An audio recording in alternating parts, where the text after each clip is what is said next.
रामायण लिखी गई। और बाबा ने मुरली में बोला है, अपने अपने शास्त्रों में अपनी अपनी महिमा कर दी है। तो बताओ, वाल्मीकि रामायण किसने लिखी और तुलसी कृत रामायण किसने लिखी? ऐसे नहीं, वाल्मीकि रामायण लिखने वाला वाल्मीकि और तुलसी कृत रामायण लिखने वाला तुलसीदास कोई अलग आत्मा थे? नहीं, वही व्यास वाली आत्मा रामायण महाकाव्य भी लिखती है। इसलिए उस आत्मा के नाम पर हमारे देश का नाम क्या पड़ा? भारत। भा माने ज्ञान की रोशनी, रत माने लगा रहने वाला। क्या काहे में लगा रहने वाला? ज्ञान की रोशनी में लगा रहने वाला। जो बाप का धंधा सो बच्चे का धंधा। हम आत्माओं का बाप, उसका क्या धंधा है? वो हमको क्या देता है? कौन सा वर्षा देता है? वो निराकार आत्माओं का निराकार बाप है। निराकार बाप से निराकारी ज्ञान का वर्षा ही तो मिलेगा। और वो निराकार ज्ञान का वर्षा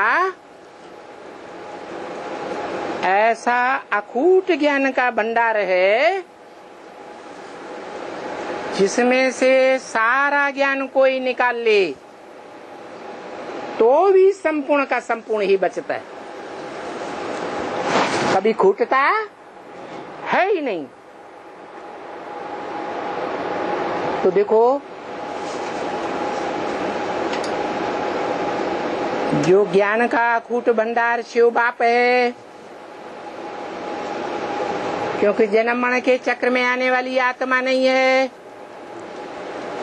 इसलिए भूत भविष्य वर्तमान तीनों कालों के जन्मों को जानने वाली आत्मा है। तीनों कालों का सत्य ज्ञान उसके अंदर है। वही प्रॉपर्टी शिव बाप अपने आत्मा रूपी बच्चों को देता है। परंतु लेने वाले जो बच्चे हैं, जो भी इस सृष्टि रूपी रंगमंच के पात्र हैं, वो एक जैसे छोटे बड़े या एक जैसे बड़े ही बड़े हैं। कोई छोटा पात्र, कोई बड़ा पात्र, कोई थोड़ा पार्ट बजाता है, कोई ऑलराउंडर 84 जन्मों का भी पार्ट बजाता है। 84 जन्मों का पूरा ज्ञान भरा हुआ है। तो बताओ, इस सृष्टि रूपी मनुष्य सृष्टि के वृक्ष में जड़ों में पूरा ज्ञान होता है, तने में पूरा ज्ञान होता है, टहनियों में होता है, फलों में होता है, फूलों में होता है, या बीज में सारा ज्ञान होता है? तो इस मनुष्य सृष्टि का बीज भी एक ही है। पत्तियां सड़ जाती हैं, जड़ें भी सड़ जाती हैं, वृक्ष के सारे ही अंग सड़ जाते हैं, मिट्टी मिट्टी में मिल जाती है, लेकिन बीज अविनाशी है। बीज का कभी विनाश नहीं होता है। तो मनुष्य सृष्टि का बीज,